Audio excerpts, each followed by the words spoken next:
दोस्तों, कहानी शुरू करने से पहले आप सभी से एक छोटी सी विनती है। हमारे YouTube channel Ad Novel Boy को जरूर सब्सक्राइब करें। यह कहानी पूर्णतः काल्पनिक फिक्शनल है। इसका वास्तविक जीवन से कोई संबंध नहीं है। कहानी का नाम है रीबोर्न एम्परर। तो चलिए कहानी शुरू करते हैं। प्रशांत से मुकाबला और शीर्ष स्थान। मैं सोच समझकर ही यहाँ पर आया हूँ, इसलिए बातों में समय व्यर्थ मत करो। मुझे मुकाबला ज्यादा लंबा नहीं खींचना, इसलिए शुरुआती 2 प्रहार तुम करोगे और मैं सिर्फ अपना बचाव करूंगा। अगर तुमने मेरी सुरक्षा को तोड़कर मुझे जख्मी कर दिया तो मैं अपनी हार मान लूंगा। अगर तुम ऐसा नहीं कर पाए तो फिर मैं एक बार तुम पर प्रहार करूंगा। अगर मैंने तुम्हारी सुरक्षा को तोड़कर तुम्हें जख्मी किया तो मैं मुकाबला जीत जाऊंगा। अगर मैं ऐसा नहीं कर पाया तो तुम इस मुकाबले के विजेता बन सकते हो।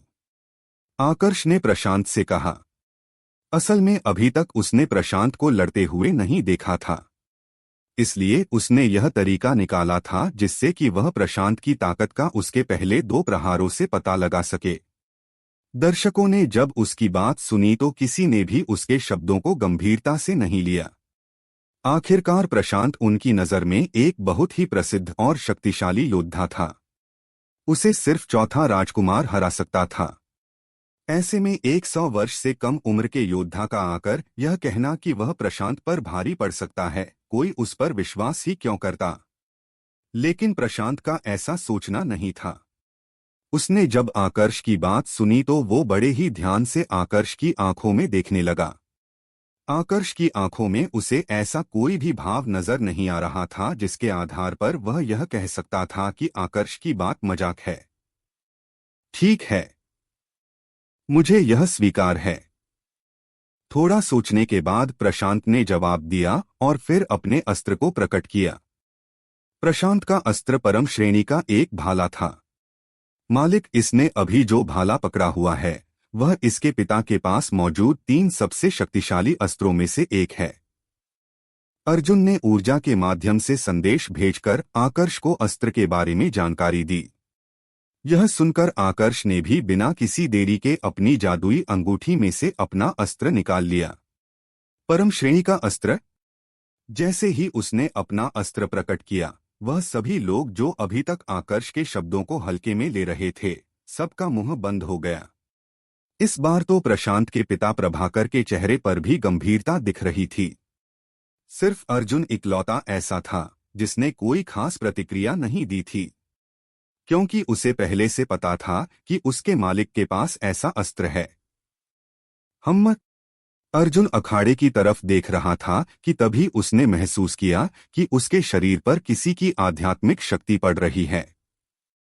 यह आध्यात्मिक शक्ति पीछे की तरफ से आ रही थी। अर्जुन तुरंत पीछे मुड़ा और देखने की कोशिश की तो पता चला कि यह वही मध्य अवस्था का आदमी था जिसने उनको मुकाबला के नियमों के बारे में बताया था। माफ करना, मुझे लगा कि तुम उसको मालिक कहकर संबोधित करते हो तो तुम्हारी ताकत उससे कम होगी। मुझे नहीं पता था कि तुम भोपाल मंडल के योद्धा हो। पीछे बैठे मध्य अवस्था के आदमी ने अर्जुन से कहा। उम्मीद करता हूं यह तुम्हारी पहली और आखिरी गलती होगी, क्योंकि मुझे वह लोग बिल्कुल भी पसंद नहीं है जो मेरी इच्छा के विरुद्ध मेरी जांच पड़ताल करते हैं।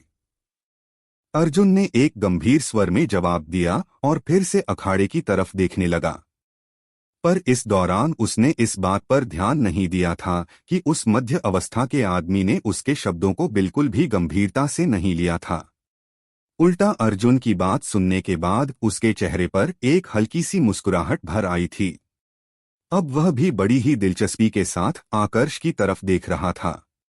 इधर राजा के पास एक महिला प्रकट हो चुकी थी। आने में इतनी देर कहाँ हो गई?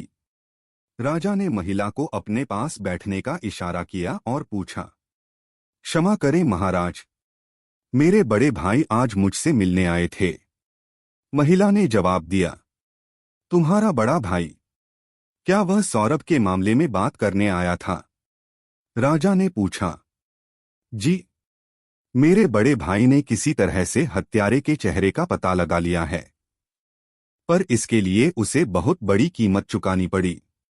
अब वो कभी भी अपने ऊर्जा स्तर में वृद्धि नहीं कर पाएगा।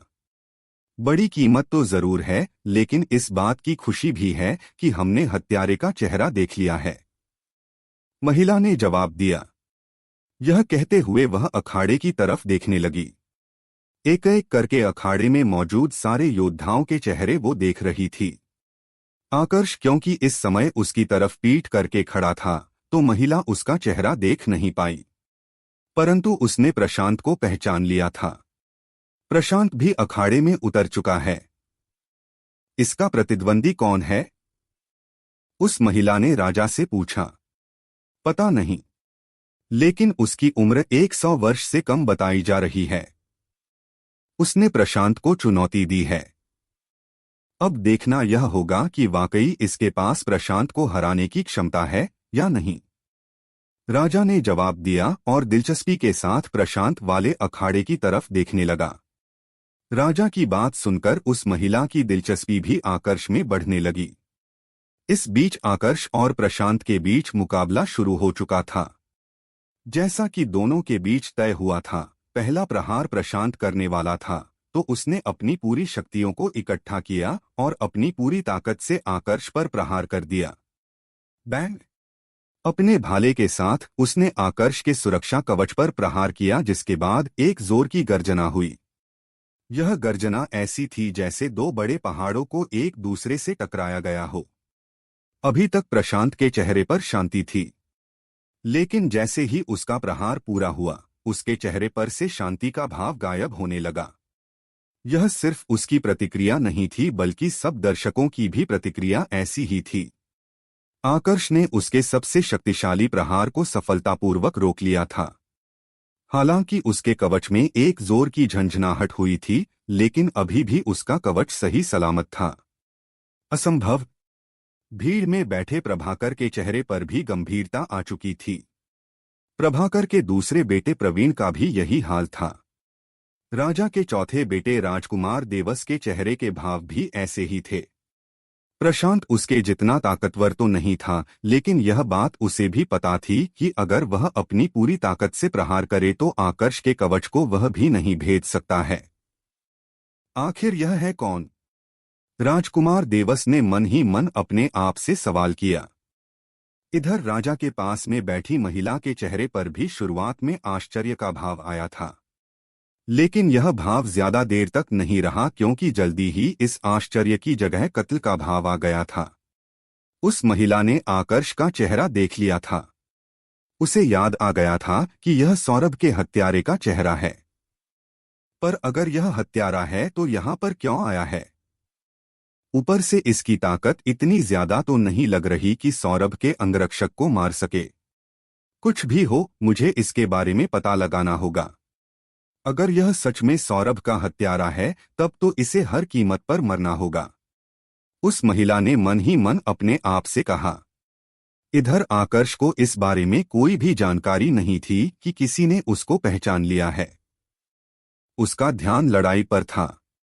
बाकियों की नजरों में उसने सफलतापूर्वक अपने कवच की मदद से प्रशांत के प्रहार को रोक लिया था, लेकिन सिर्फ वही जानता था कि इस कवच का निर्माण करने के लिए उसे अपनी कितनी ऊर्जा इस्तेमाल करनी पड़ी है। ऊपर से यह कवच लगभग टूटने की कगार पर था। ऐसा तो होना ही था। प्रशांत और उसकी ताकत के बीच बहुत बड़ा अंतर था। अभी वह प्रशांत के प्रहार को सिर्फ इस वजह से रोक पाया था क्योंकि उसके पास अपने ऊर्जा स्तर के अलावा भी और बहुत कुछ था। एक प्रहर हो चुका है। अब अपना दूसरा प्रहार करो। आकर्ष ने फिर से अपने आप को लड़ाई के लिए तैयार करते हुए प्रशांत से कहा, परंतु प्रशांत ने अब की बार प्रहार नहीं किया। वह तो अभी भी आश्चर्यचकित होकर आकर्ष को देख रहा था। तुम कौन हो? मैं तुम्हें क्या कहकर संबोधित कर सकता हूं? प्रशांत ने आकर्ष से पूछा। उसके शब्दों में हल्की सी विनम्रता थी, पर इससे कहीं ज्यादा जिज्ञासा थी। मेरा नाम आकर्ष है, आकर्ष ने जवाब दिया। आकर्ष? इस नाम के किसी भी योद्धा को मैं नहीं जानता। लगता है तुम शहर में नए हो, प्रशांत ने पूछा। हाँ, लेकिन तुम यह सब सवाल बाद में भी कर सकते हो। अभी अपना दूसरा प्रहार करो, आकर्ष ने जवाब दिया। पर उसकी इस बात पर प्रशांत हल्का सा मुस्कुरा दिया। इसकी कोई जरूरत नहीं है। अभी मैंने जो प्रहार किया था वह मेरा सबसे शक्तिशाली प्रहार था। उसमें मैंने अपनी लगभग पूरी ऊर्जा खत्म कर दी है। इसलिए दूसरा प्रहार करूंगा तो भी कोई मतलब नहीं रहेगा। तुम अपना प्रहार करो, मैं इस बार अपनी सुरक्षा करूंगा, प्रशांत ने जवाब दिया और खुद सुरक्षा की मुद्रा में आ गया। आकर्ष ने उसके शब्दों पर ज्यादा विचार नहीं किया। कहीं ना कहीं उसे उम्मीद थी कि ऐसा कुछ होगा। इसलिए उसने अपने पहले अस्त्र को अपनी जादुई अंगूठी में रखा और एक दूसरा परम श्रेणी का अस्त्र निकाल लिया। एक और परम श्रेणी का अस्त्र? दर्शकों के बीच चर्चाएं फिर से शुरू हो गई। पहले हर कोई आकर्ष को हल्के में ले रहा था, लेकिन अब सभी को ऐसा लगने लगा था कि आकर्ष जरूर किसी बड़ी ताकत से संबंध रखता है, क्योंकि किसी सामान्य योद्धा के पास दो परम श्रेणी के अस्त्रों का होना संभव नहीं था। एक और परम श्रेणी का अस्त्र? लगता है मैंने तुम्हें हल्के में ले लिया, प्रशांत ने भी अब की बार गंभीर होते हुए कहा। क्यों? तुम्हें पछतावा हो रहा है? आकर्ष ने पूछा। नहीं, उल्टा अब मैं और ज्यादा उत्साहित हूं। देखना चाहता हूं कि तुम्हारा प्रहार कितना शक्तिशाली हो सकता है, प्रशांत ने जवाब दिया। इधर राजा के पास बैठी उस महिला के चेहरे के भाव भी अब गंभीर हो चुके थे। अब उसे भी यही लगने लगा था कि आकर्ष किसी बड़ी ताकत से संबंध रखता है। इधर आकर्ष ने अपनी ऊर्जा को इकट्ठा करना शुरू कर दिया था। अब वह अपनी जिस ऊर्जा को एकत्रित कर रहा था यह उसकी बची हुई पूरी ऊर्जा थी, जिसके बाद अस्त्र के द्वारा मिली हुई उसकी पूरी ऊर्जा खत्म होने वाली थी। इधर प्रशांत ने कह तो दिया था कि वह आकर्ष का प्रहार रोकने के लिए तैयार है, लेकिन जब उसने आकर्ष के शरीर से निकलती हुई ऊर्जा को महसूस किया तो उसके चेहरे के भाव बदलने लगे। पूरे साम्राज्य में अब तक सिर्फ चौथा राजकुमार देवस ही मुझे हरा पाया है, लेकिन उसकी ऊर्जा भी इतनी खतरनाक नहीं थी जितनी कि इस आकर्ष के शरीर से निकल रही है। आखिर यह है कौन? प्रशांत ने मन ही मन अपने आप से कहा। तब तक आकर्ष प्रहार करने के लिए आगे बढ़ चुका था। अब सिर्फ उसकी ऊर्जा देखकर उसके ऊर्जा स्तर का पता लगा पाना संभव नहीं था। सिर्फ आकर्ष जानता था कि अभी उसकी ऊर्जा भूपाल मंडल के एक सिद्धांत समझे हुए योद्धा को खत्म करने के लिए पर्याप्त है। बैंग! अपनी इस ऊर्जा के साथ जब वह अपने स्थान से आगे बढ़ा तो अखाड़े में उसके पैरों के निशान तक उभरने लगे। ऐसा लग रहा था जैसे वो रेत पर अपने पैर के निशान बना रहा है। प्रशांत ने अपने भाले को आगे किया और अपने शरीर को थोड़ा सा झुका लिया। उसने ऐसा इसलिए किया था कि अगर उस पर प्रत्यक्ष रूप से प्रहार हो तो भी ज्यादा से ज्यादा ऊर्जा उसके शरीर को बिना नुकसान पहुंचाए जमीन में चली जाए। बूम! पर जब आकर्ष का प्रहार उसके शरीर पर हुआ तब जाकर उसे समझ में आया कि उसकी ऊर्जा कितनी खतरनाक थी। किसी तोप से निकले हुए गोले के भांति प्रशांत का शरीर उड़ते हुए अखाड़े से बाहर जा गिरा। प्रशांत! प्रभाकर जो कि दर्शकों के बीच में बैठे थे अचानक से अपने स्थान से खड़े हुए और तुरंत प्रशांत की मदद करने के लिए अखाड़े के बाहर आ गए।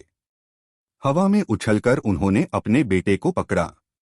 घबराहट के मारे उन्होंने जल्दी से उसके शरीर का निरीक्षण किया और पता लगाने की कोशिश की कि उसे कोई गंभीर चोट तो नहीं लगी है। प्रशांत सिर्फ थोड़ा सा जख्मी हुआ था, उसके शरीर पर गहरे जख्म नहीं थे। ऐसा कैसे हो सकता है? उसका प्रहार देखने में तो इतना खतरनाक लग रहा था। प्रभाकर ने उलझन भरे स्वर में अपने आप से सवाल किया। तभी उनकी नजर प्रशांत के अस्त्र पर पड़ी। जब उन्होंने ध्यान से अस्त्र पर लगे निशान को देखा तब जाकर उन्हें समझ में आया कि असल में हुआ क्या था। धन्यवाद आकर्ष भाई, प्रभाकर ने आकर्ष की तरफ देखा और आभार प्रकट किया, जिसके जवाब में आकर्ष ने बस एक हल्की सी मुस्कुराहट प्रदर्शित की और अखाड़े के दूसरे कोने में जाकर खड़ा हो गया। इस समय पर किसी को भी यह समझ में नहीं आया था कि आखिर प्रभाकर ने आकर्ष का आभार प्रकट क्यों किया था। सिर्फ दो लोग थे जिनको इस सवाल का जवाब पता था, प्रभाकर और गंधर्वगढ़ का राजा चंद्रराज। वह दोनों इस साम्राज्य के सबसे शक्तिशाली योद्धा थे, जिस कारण उन्हें स्पष्ट रूप से दिखाई दिया था कि आकर्ष ने अपनी पूरी ताकत का इस्तेमाल तो किया था, लेकिन आखिरी समय पर उसने अपनी अधिकांश ऊर्जा को रोक लिया था, जिस कारण प्रशांत के शरीर पर जो प्रहार हुआ था वह बस उसकी पूरी ताकत का एक छोटा सा अंश था। अद्भुत! सोचा नहीं था कि मेरे साम्राज्य में एक ऐसा योद्धा भी होगा। इसको तो उस क्षेत्र में प्रवेश करना ही होगा। अगर यह तीनों गुरुकुल और दो बड़े परिवारों में से किसी भी एक ताकत के साथ जुड़ जाता है तो हमारे साम्राज्य का एक नया शक्ति स्तंभ बनकर तैयार हो जाएगा। राजा ने एक उत्साहित स्वर में अपने आप से कहा। इस समय वह महिला भी उसके पास में बैठी हुई थी जो कि उसकी पत्नी थी। जब उसने सुना कि राजा आकर्ष के बारे में क्या कह रहा है तो उसके चेहरे पर एक कड़वाहट भरी मुस्कुराहट आ गई। तुरंत उसने अपनी जादुई अंगूठी में से एक टोकन निकाला और उसमें एक संदेश लिखकर अपने भाई के पास भेज दिया। सौरभ का पिता इस समय अपने कक्ष में बैठा था। जब उसने संदेश सुना तो उसका चेहरा गुस्से से लाल पीला होने लगा। उसके बारे में कुछ भी पता नहीं है, पर वह किसी बड़े परिवार का सदस्य हो सकता है। नहीं, मैं सौरभ की मृत्यु को ऐसे नहीं भूल सकता। किसके लिए मैंने इतनी बड़ी कीमत चुकाई है। उसे हर कीमत पर इसकी भरपाई करनी होगी। उसे मरना ही होगा। सौरभ के पिता ने कर्कश आवाज में कहा। गुस्सा इस समय उनकी आंखों में ऐसे नजर आ रहा था जैसे ज्वालामुखी के भीतर से लावा निकल रहा हो। इधर चौथा राजकुमार देवस भी मुकाबले को बड़े ही ध्यान से देख रहा था। जब उसने देखा कि प्रशांत को आकर्ष ने इतनी आसानी से हरा दिया है तो उसका चेहरा भी गंभीरता से भर गया। मैं इसे नहीं हरा सकता, राजकुमार देवस ने मन ही मन अपने आप से कहा। प्रशांत के साथ जो मुकाबला हुआ था उसके बाद और किसी ने भी आकर्ष को चुनौती देने की हिम्मत नहीं की। थोड़ी ही देर में 1 घंटे का समय बीत गया, जिसके बाद आकर्ष वो दूसरा योद्धा बन गया जिसको शीर्ष 9 स्थानों में से एक स्थान हासिल हो चुका था। आकर्ष के बाद इन 9 स्थानों में से एक और स्थान एक महिला के द्वारा हासिल किया गया। न सिर्फ दिखने में वह दिशा से भी ज्यादा खूबसूरत थी, बल्कि ताकत के मामले में भी दिशा से आगे ही थी। इस कारण से उसे भी किसी ने 1 घंटे तक चुनौती नहीं दी। इस प्रकार दूसरे दिन के मुकाबले समाप्त हुए। इन 2 दिनों में शीर्ष 3 योद्धाओं का चयन हो चुका था। अभी भी 6 स्थान बचे हुए थे जिनके लिए आगे मुकाबला होने वाले थे। शाम के समय जब आकर्ष वापस अपने सराय की तरफ लौट रहा था तब एक व्यक्ति ने उसका रास्ता रोका। पहले तो अर्जुन उसको जवाब देने वाला था, लेकिन जब उसने देखा कि उसने शाही परिवार के कपड़े पहने हैं तो उसने कोई जवाब नहीं दिया। महोदय, महाराज ने आदेश दिया है कि अब से आप भी महल में ही रहेंगे, उस व्यक्ति ने आकर्ष से कहा। इसके बाद उसने विस्तार से आकर्ष को बताया कि उसे महल में क्यों रहने के लिए कहा गया है। महल में सारे प्रतिभागियों के लिए एक विशेष स्थान था जहां पर बाकी जगहों की तुलना में ज्यादा देव ऊर्जा थी। ठीक है। थोड़ा सोचने के बाद आकर्ष ने उस व्यक्ति की बात मान ली और फिर अर्जुन को लेकर शाही महल की तरफ रवाना हो गया। जिस जगह पर आकर्ष को ले जाया गया था वहां पर सभी प्रतिभागियों के लिए अलग अलग घर बने हुए थे। अर्जुन, मैं कुछ दिनों के लिए फिर से साधना करूंगा। इस दौरान ध्यान रखना कि कोई मुझे परेशान ना करें। जब तक जरूरी ना हो मुझे साधना से मत उठाना। अपने कमरे में प्रवेश करने से पहले आकर्ष ने अर्जुन से कहा और फिर साधना करने बैठ गया। उसका ऊर्जा स्तर महामंत्र मंडल के चौथे स्तर में प्रवेश करने के बिल्कुल करीब था। अब जब उसके पास पर्याप्त रूप से समय था तो इस समय का इस्तेमाल करके वह चौथे स्तर में प्रवेश करना चाहता था। तीसरे दिन की शुरुआत के साथ ही मुकाबले फिर से शुरू हुए। आज अखाड़े में प्रभाकर के 5वें बेटे और प्रशांत के छोटे भाई प्रवीण ने प्रवेश किया। अपने भाई के जैसे वह भी काफी शक्तिशाली योद्धा था। मुकाबला शुरू होते ही उसने अपने प्रतिद्वंदी को पछाड़ दिया और अपने अखाड़े का स्वामी बन गया। कुछ लोगों ने उसे चुनौती दी, लेकिन उसको अखाड़े से बाहर नहीं निकाल पाए। दोपहर होते होते प्रवीण शीर्ष जो स्थानों में से एक स्थान हासिल करने में सफल रहा। प्रवीण की ही तरह एक और योद्धा भी था जिसने सफलतापूर्वक शीर्ष 9 स्थानों में से एक स्थान हासिल कर लिया था। तीसरे दिन के मुकाबले इन 2 योद्धाओं के साथ पूरे हो गए। अब कुल मिलाकर 5 ऐसे योद्धा हो चुके थे जिन्होंने शीर्ष स्थान हासिल किए थे। अभी भी 4 स्थान बाकी थे, जिनके लिए मुकाबले चौथे दिन की सुबह के साथ शुरू हुए। आज अखाड़े में चौथे राजकुमार देवस ने प्रवेश किया। पूरे गंधर्वगढ़ में नई पीढ़ी के योद्धाओं के बीच उसे एक शक्तिशाली योद्धा माना जाता था। जब मुकाबला शुरू हुआ तो उसने यह साबित भी कर दिया कि क्यों उसे सबसे शक्तिशाली योद्धा माना जाता है।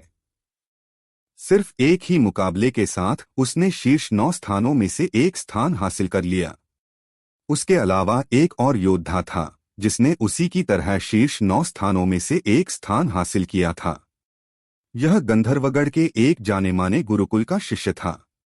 इस तरह चौथे दिन के मुकाबले पूरे हुए और अब सिर्फ 2 स्थान शेष रह गए थे। जब 5वें दिन के मुकाबले की शुरुआत हुई तब अखाड़े में प्रवेश करने वाला पहला योद्धा था प्रशांत। आकर्ष से मिली चोट अब भर चुकी थी। अखाड़े में आते ही उसने अपना जलवा दिखाना शुरू कर दिया और कुछ ही देर में शीर्ष स्थान हासिल कर लिया। दोपहर होते होते आखिरी योद्धा भी सामने आ गया। इस तरह 5 दिन के मुकाबले के बाद शीर्ष 9 योद्धाओं का चयन हो गया जो गंधर्वगढ़ मालिक। यह सब लोग निशा के साथ आई उस बुजुर्ग अवस्था की महिला के बारे में बातें कर रहे हैं। मैंने उसके बारे में पता करने की कोशिश की थी, लेकिन कोई स्पष्ट जानकारी मुझे नहीं मिली है। लेकिन हाँ, यह जरूर पता चला है कि निशा के साथ आई वह महिला चक्रपाल मंडल की योद्धा थी। अर्जुन ने जवाब दिया, एक चक्रपाल मंडल की योद्धा? जहां तक मुझे पता है तो यहाँ का शाही परिवार सबसे शक्तिशाली है। लेकिन राजा खुद भी चक्रपाल मंडल में सिर्फ 2 सिद्धांतों को समझ पाया है। ऐसे में अंधेरे से निकलकर एक और चक्रपाल मंडल के योद्धा का सामने आना अच्छा संकेत तो नहीं है। एक काम करो, हो सके तो इस महिला के बारे में पता लगाओ, पर याद रखना कि तुम्हें उसकी नजरों में नहीं आना है। आकर्ष ने अर्जुन से कहा। मैं कोशिश करूंगा, अर्जुन ने जवाब दिया। दोनों इस बारे में बातें कर ही रहे थे कि तभी उन्होंने महसूस किया कि अचानक से रेस्टोरेंट में सन्नाटा छा गया है। दोनों ने जब ध्यान से रेस्टोरेंट को देखा तो पाया कि एक व्यक्ति रेस्टोरेंट के भीतर आया है और उसी के आने के कारण लोगों में इतना सन्नाटा पसर गया है। धातु सम्राट अयस का दूसरा टुकड़ा। रेस्टोरेंट में आया हुआ यह व्यक्ति अकेला नहीं था, इसके साथ एक महिला भी थी जो लगभग उसी की उम्र की लग रही थी। दिखने में वह ज्यादा सुंदर तो नहीं थी, मगर इतनी सुंदर तो थी कि लोगों का ध्यान एक पल के लिए अपनी तरफ खींच ले। रेस्टोरेंट के भीतर आया हुआ यह व्यक्ति, जिसकी मौजूदगी ने सभी को चुप करवा दिया था, यह कोई और नहीं बल्कि प्रशांत था, प्रभाकर का चौथा पुत्र। पहली बार आकर्ष जब अखाड़े में उससे मिला था तो उसे वह बिल्कुल सीधा साधा व्यक्ति लगा था, लेकिन बाद में उसे अर्जुन से पता चला था कि प्रशांत की कई सारी प्रेमिकाएं हैं। अब यह सुनने में अजीब लग सकता था, लेकिन जहां पर ताकत को सबसे ज्यादा महत्व दिया जाता है वहां पर यह बिल्कुल भी अजीब नहीं हो सकता था। जो योद्धा जितना ताकतवर होता था, बाकी के योद्धा उसके साथ उतनी ही ज्यादा दोस्ती करने की कोशिश करते थे।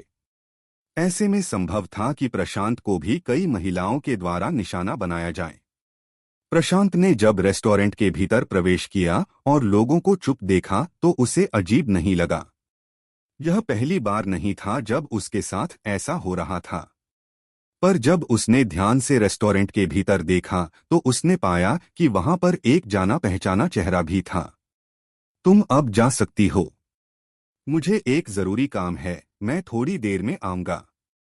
प्रशांत ने अपने साथ आई महिला की तरफ देखा और उसे वहां से जाने का इशारा किया। महिला ने जब प्रशांत का यह जवाब सुना तो मन ही मन उसे थोड़ा बुरा लगने लगा। पहले तो उसे लगा कि शायद प्रशांत का दिल अब किसी और महिला पर आ गया है, पर जब उसने देखा कि प्रशांत किसी महिला की तरफ नहीं बल्कि एक पुरुष की तरफ बढ़ रहा है, तब तो उसे और भी अजीब लगने लगा। एक पल के लिए तो उसके मन में विचार आया कि कहीं ऐसा तो नहीं कि प्रशांत का महिलाओं से मन भर गया है और अब उसकी दिलचस्पी पुरुषों में आ गई है।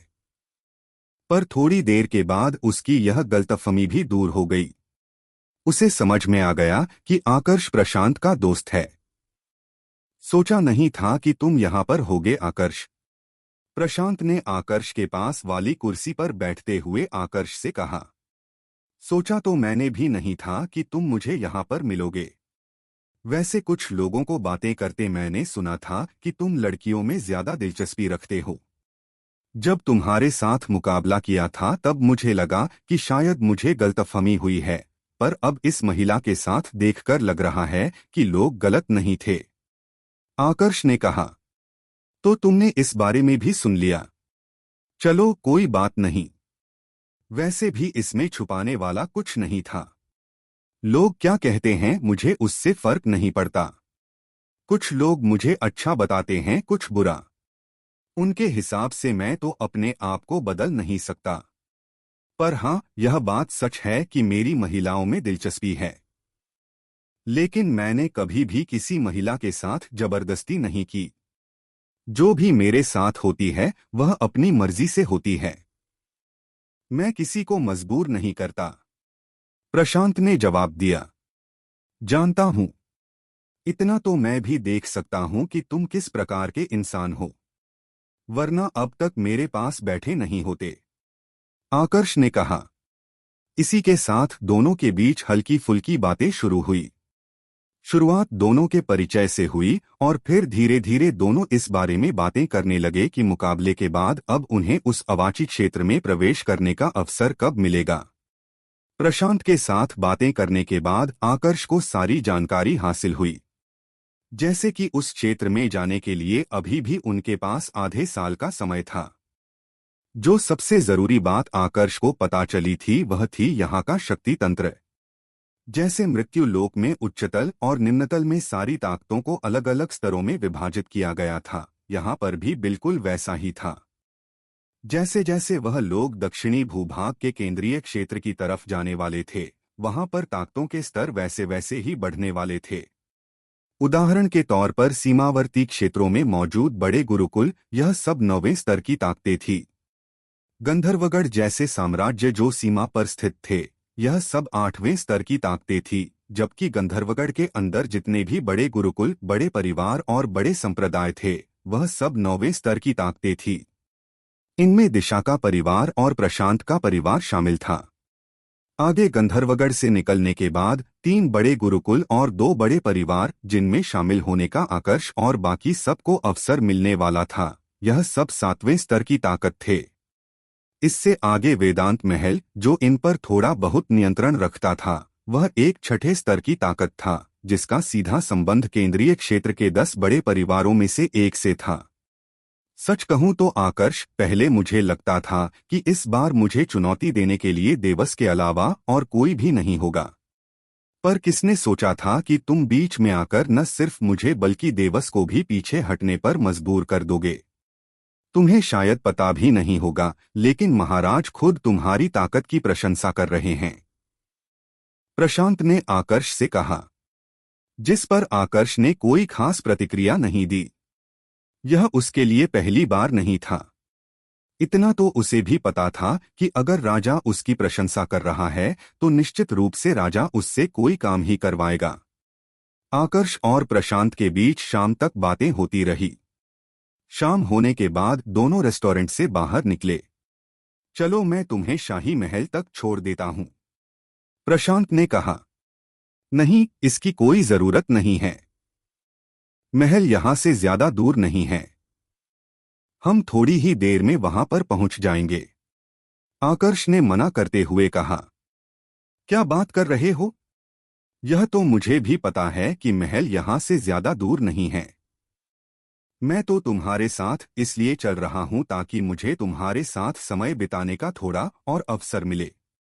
तुम्हें तो पता ही होगा कि मेरे पिता किस प्रकार के इंसान हैं। इसलिए जितने भी लोग मेरे करीब आते हैं उनके मन में कहीं ना कहीं स्वार्थ ही होता है। लेकिन तुम्हारे साथ मुझे इस बात की चिंता करने की आवश्यकता नहीं है। प्रशांत ने जवाब दिया, जैसा तुम्हें ठीक लगे।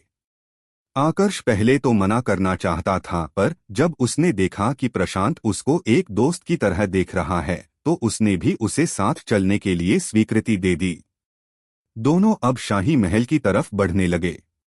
शाही महल रेस्टोरेंट से मुश्किल से 1 किलोमीटर दूर था।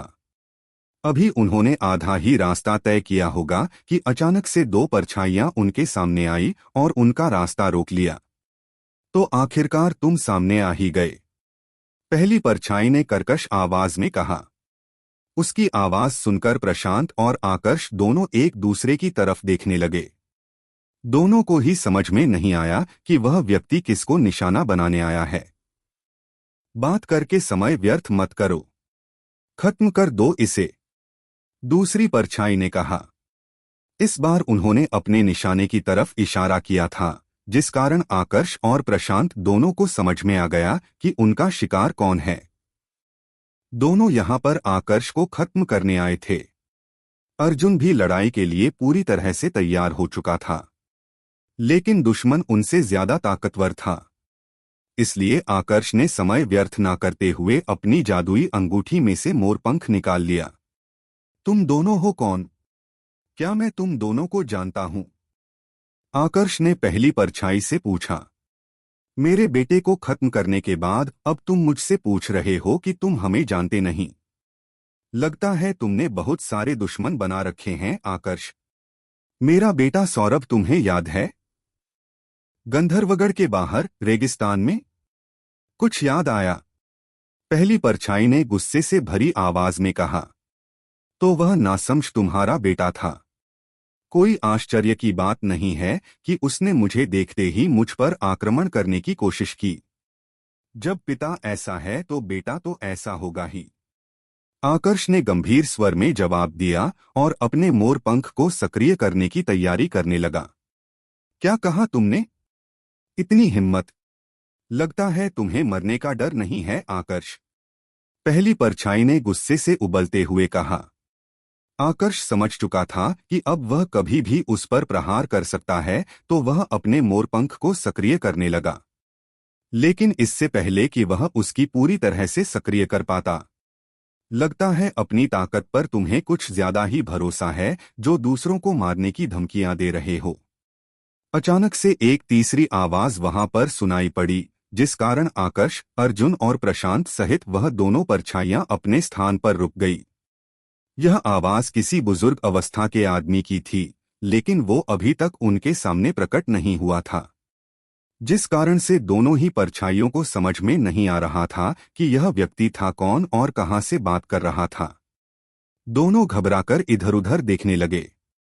यहां वहां देखने की आवश्यकता नहीं है, एल्डर जमशेद शुरुआत से यहीं पर हैं। अफसोस तुम्हारी आंखें इतनी तेज नहीं है कि उन्हें देख पाए, प्रशांत ने दोनों परछाइयों से कहा। इसके बाद वह अपनी खुद की परछाई की तरफ देखने लगा। एल्डर जमशेद, सामने आइए, प्रशांत ने कहा। उसके इतना कहते ही उसकी परछाई के भीतर से एक ऊर्जा की तरंग निकलकर सामने आई जो एक मानव शरीर का निर्माण करने लगी। यह एक बुजुर्ग अवस्था का आदमी था, वरिष्ठ जमशेद। जैसे ही उस बुजुर्ग अवस्था के आदमी का चेहरा सामने आया, दूसरी परछाई घबराने लगी। अपना नाम सुनकर बुजुर्ग अवस्था के आदमी ने भी दूसरी परछाई की तरफ देखा। तुम मुझे जानते हो? वरिष्ठ जमशेद ने पूछा। आपको मैं कैसे भूल सकता हूं वरिष्ठ, मैं वरिष्ठ निहाल का शिष्य हूं, दूसरी परछाई ने घबराते हुए जवाब दिया। निहाल का शिष्य? तुम वह छोटे बच्चे हो?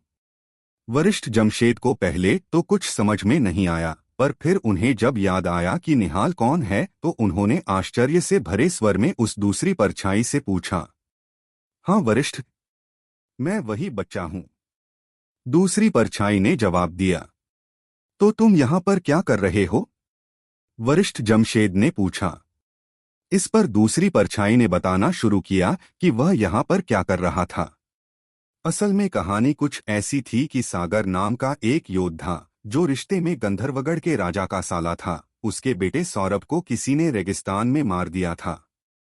सागर को जब इस बारे में पता चला तो उसने हत्यारे को ढूंढने की कोशिश की और आखिर में उसे पता चल गया कि उसके बेटे को किसने मारा है। सामने खड़ी पहली परछाई सागर ही था। तो तुम यहाँ पर आकर्ष भाई को मारने आए हो? प्रशांत ने पहली परछाई की तरफ देखते हुए कहा। छोटे प्रमुख प्रशांत, मुझे बस अपने बेटे का बदला लेना है। आपका इस मामले से कोई भी संबंध नहीं है, इसलिए आपसे अनुरोध है कि आप इसमें ना पड़े।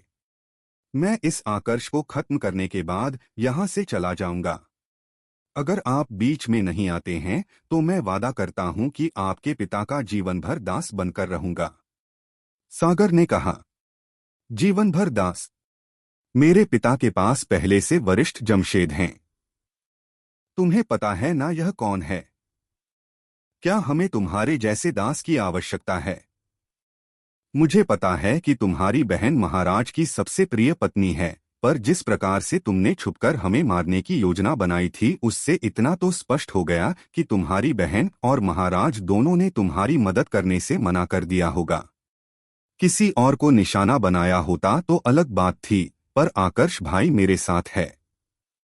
अगर हम दोनों एक दूसरे के लिए अनजान भी होते तो भी मेरे साथ के किसी व्यक्ति को मारने का अधिकार तुम्हारे पास नहीं है। प्रशांत ने एक गंभीर स्वर में कहा। इसके बाद उसने वरिष्ठ जमशेद की तरफ देखा और ऊर्जा के माध्यम से संदेश भेजकर कहा। इसको ठिकाने लगा दीजिए वरिष्ठ जमशेद। जो आज्ञा छोटे मालिक। वरिष्ठ जमशेद ने तुरंत जवाब दिया और उसी क्षण आगे बढ़कर उन्होंने सागर पर आक्रमण कर दिया। वरिष्ठ जमशेद भोपाल मंडल में 10 सिद्धांत समझ चुके थे, जबकि सागर सिर्फ 6 सिद्धांत समझ पाया था। अगर अपनी पूरी ताकत भी इस्तेमाल करे तो भी वो वरिष्ठ जमशेद का सामना नहीं कर सकता था। दोनों के बीच मुश्किल से 3 प्रहारों का आदान प्रदान हुआ और उसके बाद सागर एक आसान शिकार बन गया।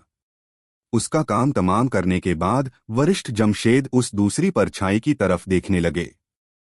अभी तक प्रशांत की तरफ से कोई आदेश नहीं मिला था, इसलिए उन्होंने भी उस परछाई पर आक्रमण नहीं किया था। वरिष्ठ जमशेद को तुम बहुत पहले से जानते हो, जिसका मतलब है कि तुम उनके किसी करीबी के ही शिष्य हो। सिर्फ इस वजह से मैं आज तुम्हें जिंदा छोड़ रहा हूं। परंतु आकर्ष भाई को तुमने खत्म करने की कोशिश की, इसके लिए तुम्हें माफी नहीं मिल सकती। कीमत तो चुकानी होगी। अब फैसला तुम्हारा है कि तुम क्या कीमत चुकाना चाहोगे। प्रशांत ने दूसरी परछाई की तरफ देखते हुए कहा। यह सुनकर उस दूसरी परछाई के चेहरे पर कड़वाहट भरी मुस्कुराहट आ गई। वरिष्ठ जमशेद के बारे में उसे पता था। वह एक बहुत ही शक्तिशाली योद्धा थे, जिसका सम्मान उसके मास्टर भी किया करते थे। इतना तो उसे भी पता था कि वरिष्ठ जमशेद उस पर आक्रमण नहीं करेंगे, लेकिन अगर प्रशांत ने कह दिया तो वरिष्ठ जमशेद उसे जिंदा नहीं छोड़ेंगे। 2 पल सोचने के बाद उसने अपनी जादुई अंगूठी में से एक पत्थर निकाला और आकर्ष को देते हुए कहा। महोदय, अपना गुजारा करने के लिए मैं हत्यारा बना हूं। देने के लिए ज्यादा कुछ नहीं है। सालों पहले मुझे यह पत्थर एक व्यापारी को खत्म करने के बाद मिला था। मुझे नहीं पता यह पत्थर क्या है, लेकिन 10 सिद्धांत समझ चुके भोपाल मंडल के योद्धा भी इसको नुकसान नहीं पहुंच पाए हैं। यह कीमती संसाधन हो सकता है। मेरी गलती के लिए मैं माफी चाहता हूं और आपको कीमत के रूप में यह भेंट कर रहा हूं। उम्मीद करता हूं आप मुझे माफ कर देंगे। आकर्ष ने जब पत्थर को देखा तो उसके लिए समय जैसे रुक गया था। उसने आधी अधूरी बात ही सुनी थी कि तभी बाहरी वातावरण से उसका संपर्क टूटने लगा। उसे खुद पता नहीं था कि उसके साथ क्या हो रहा है। यह पत्थर इतना जाना पहचाना क्यों लग रहा है? आकर्ष ने अपने आप से सवाल किया। यह कोई पत्थर नहीं है। यह धातु सम्राट अयस का एक टुकड़ा है। अचानक से आकर्ष को अपने मस्तिष्क में एक स्वर सुनाई देने लगा। इस स्वर को आकर्ष पहचानता था। यह पहली बार नहीं था जब उसको इस प्रकार का स्वर सुनाई दे रहा था। यह स्वर उसके आत्ममंडल में छुपी उस दिव्य ज्वाला का था। धातु सम्राट अयस्क का टुकड़ा? आकर्ष ने सवाल किया। हाँ, धातु सम्राट अयस्क का टुकड़ा। यह टुकड़ा अपने पहले स्तर में है। अगर आपके आत्ममंडल में मौजूद धातु सम्राट अयस्क का टुकड़ा इस टुकड़े को पूरी तरह से अपने भीतर अवशोषित कर लेता है तो उनकी ताकत काफी ज्यादा बढ़ जाएगी। ऐसा एक और टुकड़ा अगर हमें मिल जाता है तो आपके आत्ममंडल में छुपे धातु सम्राट अयस्क अपने अगले स्तर में प्रवेश कर सकते हैं। बड़े अफसोस की बात है कि इस प्रकार के टुकड़े बहुत दुर्लभ होते हैं। इन्हें ढूंढना आसान नहीं होगा। आकर्ष के आत्ममंडल में छुपी हुई दिव्य ज्वाला ने जवाब दिया। एक सवाल मेरे मन में बहुत लंबे समय से है। क्या तुम दोनों अपने स्तर में वृद्धि करोगे तो उससे मुझे कोई फायदा होगा? आकर्ष ने पूछा। बिल्कुल होगा, लेकिन उसके लिए आपको राज श्रेणी की दिव्य योग्यता और देव तकनीकें हासिल करनी होगी और उनमें महारत हासिल करनी होगी। उसके बाद आप ज्वाला के सिद्धांत और धातु के सिद्धांत को सीख सकते हैं। दिव्य ज्वाला ने जवाब दिया। ज्वाला का सिद्धांत और धातु का सिद्धांत, यह क्या है? आकर्ष ने पूछा। भूपाल मंडल, चक्रपाल मंडल, सोमचक्र मंडल और सूर्य वेग मंडल, आपको क्या लगता है इनके अंदर स्तर की जगह सिद्धांत क्या होते हैं? आप मृत्यु लोक से आए हैं तो आपको पता होगा कि कई बार आपको तत्वों की शक्तियां और बल मिलते हैं। यहां पर भी सिद्धांत वैसे ही काम करते हैं। मान लीजिए आपने भूपाल मंडल में 5 सिद्धांतों को समझा है। अब एक अन्य योद्धा भी है जिसने 5 सिद्धांतों को समझ लिया है। अगर आपके पास अग्नि या फिर ज्वाला का सिद्धांत है तो आप बड़ी ही आसानी से अपने समान ताकतवर प्रतिद्वंद्वी को खत्म कर सकते हैं। देवतल में जितने भी शक्तिशाली योद्धा हैं उनमें से प्रत्येक के पास सिद्धांतों की ताकत है। जिनके पास सिद्धांत की ताकत नहीं है वह सूर्यवेग मंडल में 10 सिद्धांत समझने के बाद भी कमजोर है। इसलिए अगर आपको देवतल के चरम पर पहुंचना है तो आपको सिद्धांतों की ताकत हासिल करनी होगी। मेरे पास ज्वाला का सिद्धांत है जो मैं आपको सिखा सकता हूं।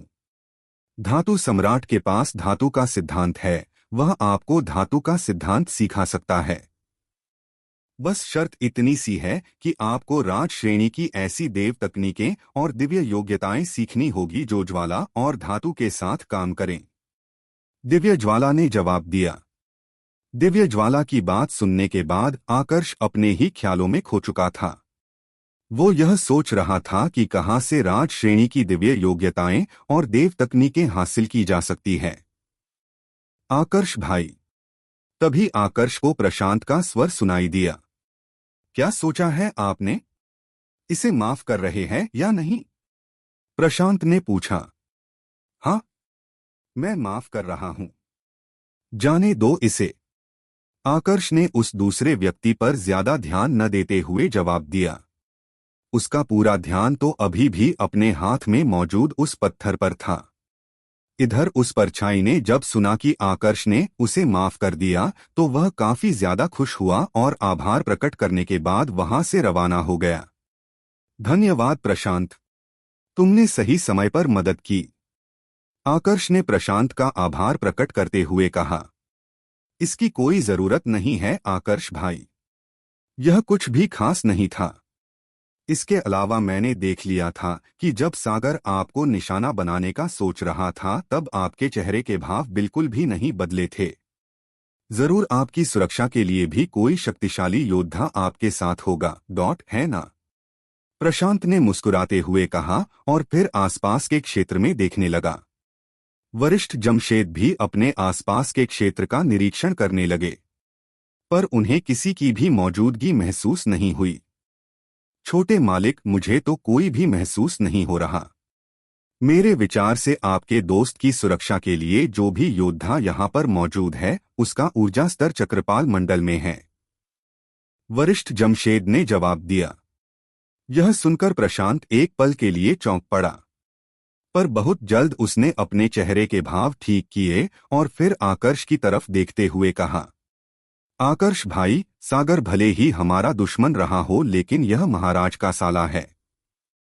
बेहतर यही रहेगा कि हम पहले से इस बारे में महाराज को सूचित कर दें।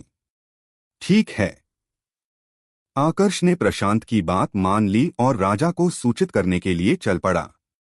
उसने प्रशांत की गलतफहमी दूर नहीं की क्योंकि वह जानता था कि यह गलतफहमी उसे ही फायदा पहुंचाएगी। लगभग 15 मिनट बाद जब दोनों राजा से मिले और उसे सागर के बारे में बताया तो राजा के चेहरे पर भी गंभीरता आ गई। महाराज। ठीक तभी एक और महिला दौड़ते हुए सभा कक्ष के भीतर आई। उसकी आंखें आंसुओं से भरी हुई थी। महाराज, किसी ने मेरे भाई को मार डाला है। आपको महिला राजा चंद्रराज से शिकायत करने आई थी, लेकिन सभा कक्ष के अंदर का नजारा देखकर वह अपनी बात भूल गई। सभा कक्ष में उसके भाई का मृत शरीर पड़ा था और उसके पास आकर्ष, अर्जुन, प्रशांत और वरिष्ठ जमशेद खड़े थे। चारों को देखने के बाद उस महिला को समझने में ज्यादा समय नहीं लगा कि उसके भाई के साथ क्या हुआ होगा। यह सब कैसे हुआ प्रशांत? राजा ने प्रशांत से पूछा, जिस पर प्रशांत ने पूरी कहानी बता दी। जब राजा को पता चला कि आकर्ष ने सौरभ को मारा है तो वह आकर्ष की तरफ गंभीरता से देखने लगे। क्या तुमने सौरभ को खत्म किया? राजा ने सीधा सवाल किया। हाँ, आकर्ष ने जवाब दिया। क्यों? राजा ने पूछा। सौरभ के साथ मेरी कोई व्यक्तिगत दुश्मनी नहीं थी। मेरा इरादा उसको खत्म करने का नहीं था।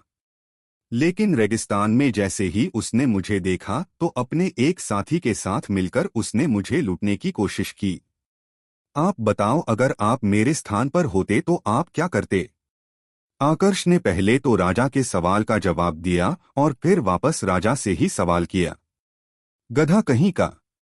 राजा ने उसके सवाल का कोई स्पष्ट जवाब तो नहीं दिया, लेकिन गुस्सा प्रदर्शित किया था जो कि सौरभ के लिए था। इस बीच प्रशांत, जो कि राजा की प्रतिक्रिया देख रहा था, उसने ऊर्जा के माध्यम से संदेश भेजकर कहा, महाराज, जब सौरभ आकर्ष को खत्म करने आए थे तब आकर्ष अपने स्थान पर बिल्कुल शांत खड़ा था। उस प्रकार की स्थिति में कोई सामान्य व्यक्ति कभी भी शांत नहीं रह सकता। मुझे तो लगता है कि इसके साथ कोई ऐसा योद्धा है जो बहुत ज्यादा ताकतवर है और छुपकर इसकी सुरक्षा कर रहा है। प्रशांत की बात सुनने के बाद राजा भी गहराई से सोचने पर मजबूर हो गए। प्रशांत ने जो कुछ कहा था वह उससे पूरी तरह सहमत थे, क्योंकि इतना तो उन्हें भी पता था कि कोई 100 वर्ष से कम उम्र का योद्धा जिसकी ताकत महामंत्र मंडल में हो, उसकी पहचान सामान्य कैसे हो सकती है। अब देखना यह था कि राजा और प्रशांत की यह छोटी सी गलतफहमी आखिर आकर्ष को कब तक सुरक्षित रख पाती है।